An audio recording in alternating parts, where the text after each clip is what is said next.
So guys, आज हमारा lecture है data models in database management system.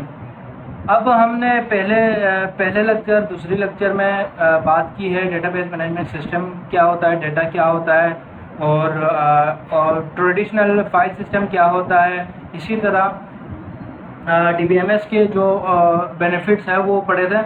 आज हम पढ़ेंगे data models in database management system. अब डेटाबेस मैनेजमेंट सिस्टम में बहुत सारे मॉडल्स हैं, उसमें से हम सिर्फ 4 का जिक्र करेंगे यहाँ पे। तो let's start the video. Data model in database management system is the concept of tools that are developed to summarize the description of the database। यानी डेटाबेस मैनेजमेंट सिस्टम एक ऐसा कंसेप्ट लेके आता है जिसमें डेटा मॉडल्स यानी data models इस database management system की जो डिस्क्रिप्शन है उसको मैनेज करता है, यानी उसको समराइज करके आपको अगर किसी भी कोई डेटा कि आपको ज़रूरत हो, नीड हो, तो उसको समराइज करके देता है ये data models. Data models provide us with a transparent picture of data which helps us in creating in an actual database. एक एक्चुअल डेटाबेस बनाने में ये आपको मदद करती है कि एक ट्रांसपेरेंट पिक्चर देते हैं, यानी ER डायग्राम के थ्रू आपको एक पिक्चर देते हैं, उसको आपने रियल टाइम डेटाबेस में कन्वर्ट करना है, रिलेशंस में और जो टेबल्स वगैरह होते हैं उसमें कन्वर्ट करके आपने उस पिक्चर से हेल्प लेना है कि एक्चुअल डेटाबेस इसका कैसा बनेगा।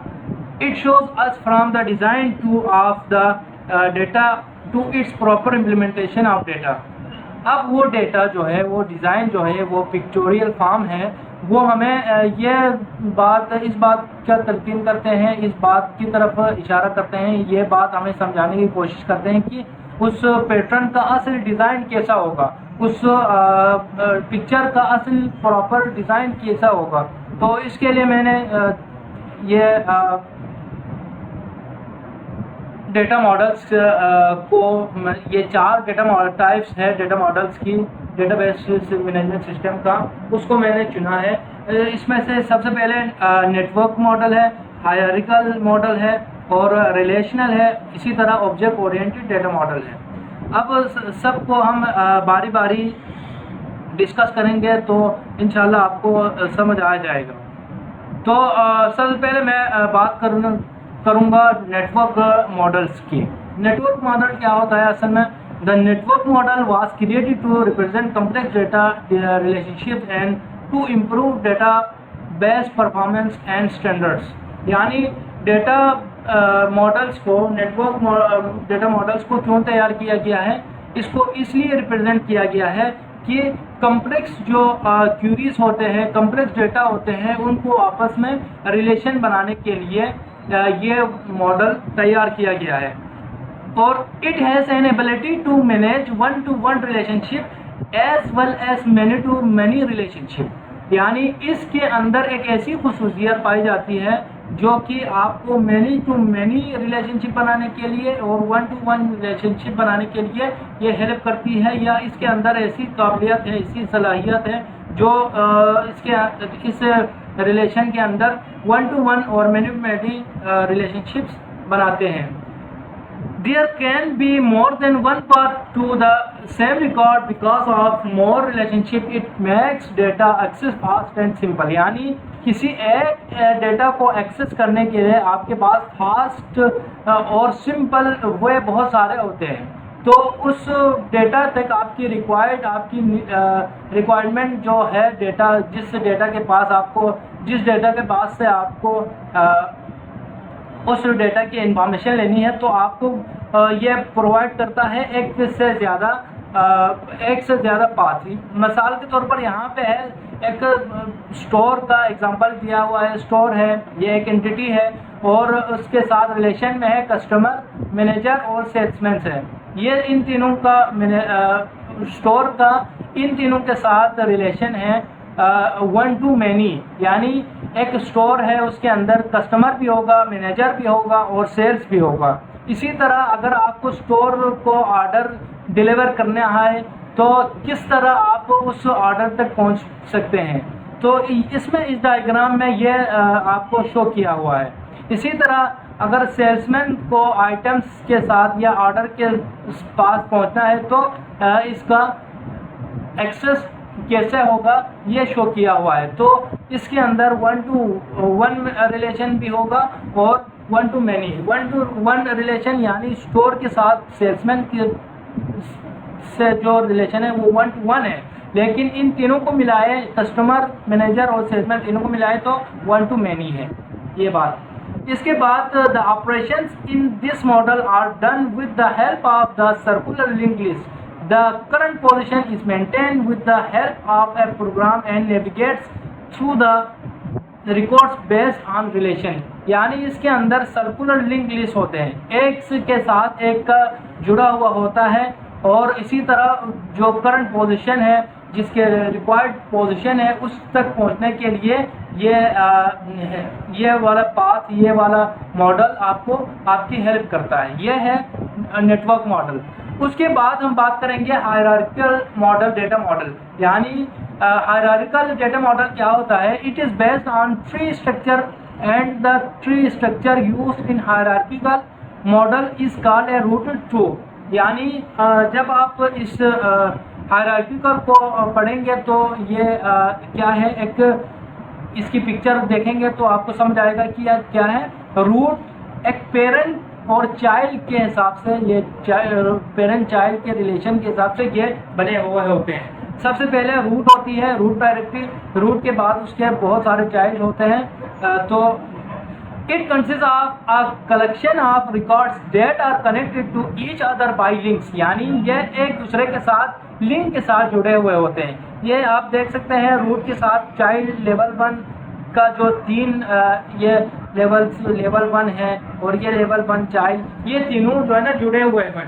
अब इसी तरह हायरार्की के फॉर्म में इसका बिल्कुल हायरार्की बने हुए होते हैं। इसी तरह चाइल्ड 1 का लेवल 2 ये लेवल 1 का और इस चाइल्ड का, इन लेवल्स के लिए ये पेरेंट नोड है, और इस चाइल्ड के लिए ये रूट नोड जो पेरेंट नोड है। तो इस हिसाब से the root node of that tree is an empty node. यानी रूट नोड का जो पेरेंट नोड है वो एम्प्टी होता है। So hierarchical data model is collected of rooted trees and the relationship that exists in the hierarchical model is 1 to many and 1 to 1। यानी इसके अंदर जो है वो 1 to many भी हो सकती है और 1 to many होती है, और रिलेशन 1 to 1 होती है। उसके बाद और कोई रिलेशन इसके अंदर नहीं होती। 1 to 1 और 1 to many होती है, many to many नहीं हो सकती, many to 1 नहीं हो सकती। तो ये है हायरार्किकल डेटा मॉडल। उसके बाद है ऑब्जेक्ट ओरिएंटेड डेटा मॉडल। जैसे कि आपको पता है डेटाबेस मैनेजमेंट सिस्टम के अंदर भी ऑब्जेक्ट ओरिएंटेड लैंग्वेजेस यूज़ होते हैं, जैसा कि object oriented data model use होते हैं। जैसा कि प्रोग्रामिंग लैंग्वेज में अगर आप देखें तो ऑब्जेक्ट ओरिएंटेड प्रोग्रामिंग यूज़ होते हैं, जो जावा हाई लेवल लैंग्वेज है, जावा है, पाइथन वगैरह वगैरह, उनके अंदर ऑब्जेक्ट ओरिएंटेड प्रोग्रामिंग होती है। In object oriented data model, data and their relationships are contained in a single structure which is referred as object in this data model। अब इस डेटा मॉडल के अंदर एक ही आपको सिंगल स्ट्रक्चर मिलेगा, जो कि क्या है, इस डेटा स्ट्रक्चर के अंदर, डेटा मॉडल के अंदर उसकी रिलेशन बना रहे होते हैं। Basically it is combination of object oriented programming and relational database models. यानी यह एक कॉम्बिनेशन है उसका, डेटा कॉम्बिनेशन है data object oriented data model और ऑब्जेक्ट ओरिएंटेड प्रोग्रामिंग और रिलेशनल डेटाबेस मॉडल का यह एक कॉम्बिनेशन है।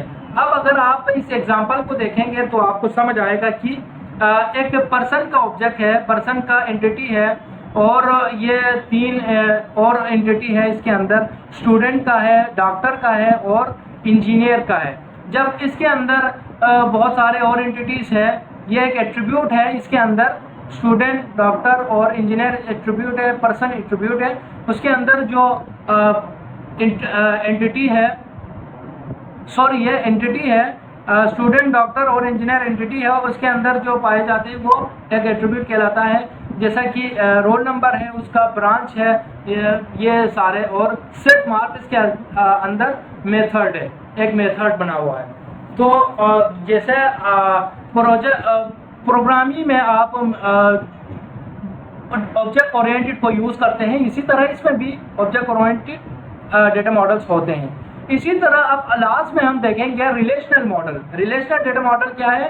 The relational model was propose by E.F. Code, यानी E.F. कोड एक साइंटिस्ट है जिसने 1969 में ये वाला प्रपोजल दिया था कि मैं एक रिलेशनल डेटा बेस बनाने जा रहा हूँ। तो आजकल हमारे हाथों में है, हम पढ़ते हैं इसको। तो relational data model stores data in the form of relations, यानी डेटाबेस को डेटा स्टोर करते हैं रिलेशन के फॉर्म में। यानी रिलेशन का मतलब डेटा, टेबल का मतलब हो गया टेबल, अगर जब जिक्र करेंगे तो रोज और कॉलम्स का combination. Information is stored in the form of rose and columns. The basic structure of this model is tables. Generally, tables are called relations in this relational model. Consider a relation student with attribute roll number, name, address, phone number और age। यानी अगर आप इस relation model में देखें तो यहाँ पे एक ये वाला स्टूडेंट का रिलेशन है, स्टूडेंट टेबल एक रिलेशन है, उसके अंदर एट्रीब्यूट्स है रोल नंबर, नेम और CGPA उसका। तो उसके अंदर ये सारे चीज़ें, ये कॉलम में जो है उसको कॉलम को एट्रीब्यूट्स कहते हैं, कॉलम के अंदर जो वैल्यूज होते हैं उसको एट्रीब्यूट्स कहते हैं, और रोज के अंदर जो होते हैं या रोज को टपल्स कहते हैं। और ये प्राइमरी की है रोल नंबर। प्राइमरी की क्या होता है? प्राइमरी की एक यूनिक की होती है जो कि यूनिकली आइडेंटिफाई करना होता है किसी भी रो को।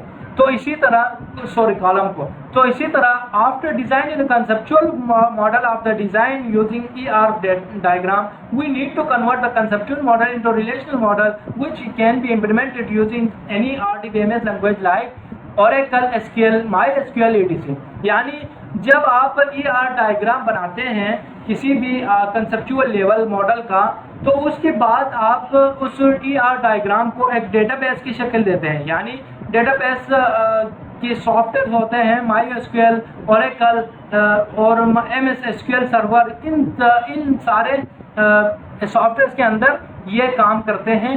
तो ये है रिलेशनल मॉडल। अब उम्मीद है आपको समझ आया होगा। अगर आपको ये वीडियो अच्छी लगी तो प्लीज़ लाइक कर दें और चैनल को सब्सक्राइब करना मत भूलें। Thank you guys.